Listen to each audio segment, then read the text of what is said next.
కూకట్పల్లి భగత్ సింగ్ నగర్లో ఈరోజు భగత్ సింగ్ విగ్రహాన్ని ఆవిష్కరించారు. ఈ కార్యక్రమానికి ముఖ్య అతిథిగా తెలంగాణ రాష్ట్ర వ్యవసాయ శాఖ మంత్రి తుమ్మల నాగేశ్వరరావు హాజరై భగత్ సింగ్ విగ్రహానికి పూలమాలేసి ఘన నివాళులర్పించారు.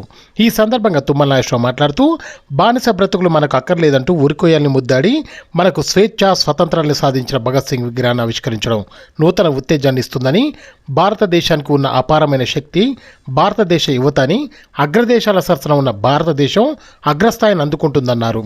రేవంత్ రెడ్డి పీసీసీ అధ్యక్ష పదవి చేపట్టిన తర్వాత నిర్వేదంతో ఉన్న కాంగ్రెస్ పార్టీ నూతన ఉత్సాహంతో రాష్ట్రంలో అధికారంలోకి వచ్చిందని, అధికారం చేపట్టిన తమ ప్రభుత్వానికి అవాంతరాలు, ఆటంకాలు, కష్టాలు, అప్పులు, బాధ్యతలు, అవసరాలు ఉన్నాయని, వాటన్నింటినీ అధిగమించి సక్రమంగా సగర్వంగా ఇచ్చిన హామీలు అభివృద్ధి చేస్తామన్న విశ్వాసం తమకుందని ధీమా వ్యక్తం చేశారు.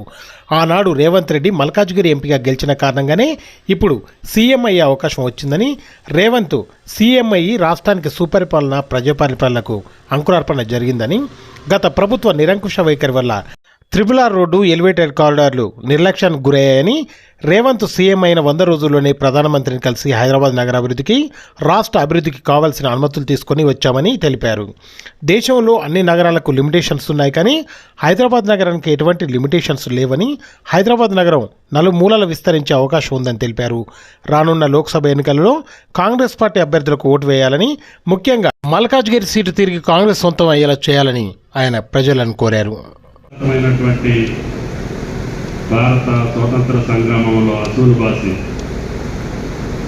దేశానికి స్వేచ్ఛ కావాలి, నా జాతికి స్వేచ్ఛ కావాలి, బానిస బతుకులు మనకు అవసరం లేదు అని చెప్పి ఉరికొయ్యాలని ముద్దాడి మనకి స్వేచ్ఛని, స్వాతంత్రాన్ని ఇచ్చినటువంటి యువ కిషోరం భగత్ సింగ్ గారి విగ్రహ ఆవిష్కరణ మనందరికీ నూతన ఉత్తేజాన్ని, అదేవిధంగా ఆయన మరణం పట్ల మనం సాధించుకున్నటువంటి స్వేచ్ఛకు అనుగుణంగా ఆయన ప్రాణత్యాగానికి అనువుగా మన యొక్క ప్రవర్తన, మన భవిష్యత్తు, దేశ భవిష్యత్తు తీర్చిదిద్దేదానికి ఆయన ప్రాణాన్ని కూడా లెక్క చేయకుండా మనకి స్వేచ్ఛను కల్పించారు.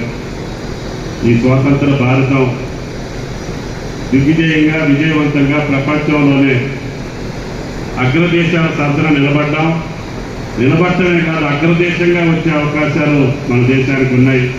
ముఖ్యంగా మన దేశ యువత భారతదేశంలోనే అతిపెద్ద నియోజకవర్గం మల్కాజ్గిరిలో గెలిపించి సోనియా గాంధీ గారి యొక్క ఆశీస్సులతోటి ఆయన పిసిసి రథసారథిగా రాష్ట్రాన్ని తెచ్చే స్థాయికి మన రేవంత్ రెడ్డి గారు రావటం ఈ రాష్ట్రం యొక్క సుపరిపాలనకి, ప్రజాపాలనకి అంకురార్పణ జరిగింది.